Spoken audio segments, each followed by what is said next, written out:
আশ্বিন জাদেজারা ঠিকই পারেন 6 থেকে 7 নাম্বার 8 নাম্বারে ব্যাট করে সেঞ্চুরি করতে, আমাদের সাকিব আল হাসান কেন পারেন না?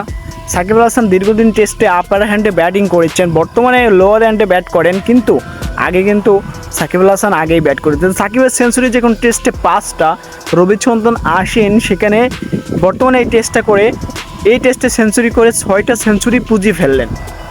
সাকিব আল হাসান আমরা যাকে ভালো একজন ব্যাটার হিসেবে জানি, ভালো একজন বলার হিসেবেও জানি, তাহলে রবিচন্দ্রন আশ্বিন জাদেজা তারা পারলো, কিন্তু বাংলাদেশের পোস্টার বয় যাকে বলা হয় সে কিন্তু এই বিষয়টা মানে টেস্টে যেই ধরনের ব্যাটিং করা দরকার সেই ব্যাটিংটা কিন্তু ঠিক করতে পারলো না।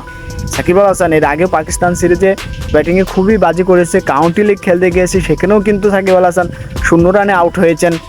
সাকিব আল হাসান কি আদৌ ফর্মে ফিরবেন? এজন্য বোধ হয় তামিম ইকবাল বলেছেন যে সাকিবের জায়গায় পারফেক্ট ব্যাটিং হবে মিরাজ। তাহলে আমরা সাকিবকে আসলে কি দেখতে চাচ্ছি? সাকিব তো বলারও পারছে না, ব্যাটিংও করতে পারছে না, তাহলে আমরা কি সাকিবকে দলের বাইরে রেখে দেবো? সাকিবের কি এখন খেলার বয়স শেষ হয়ে গেছে? আসলে এই বিষয়গুলো আরও বেশি তীব্র হবে আরও কয়েক ম্যাচ খেলার পরে। সাকিবের আসলে বোলিং লাইনটা কি ঠিক আছে, নাকি তার ব্যাটিং তিনি উপভোগ করতে পারছেন না, এইসব বিষয়ের উপরে। দর্শক, আপনি কি মনে করেন সাকিবের কি এখন অবসর নেওয়া উচিত?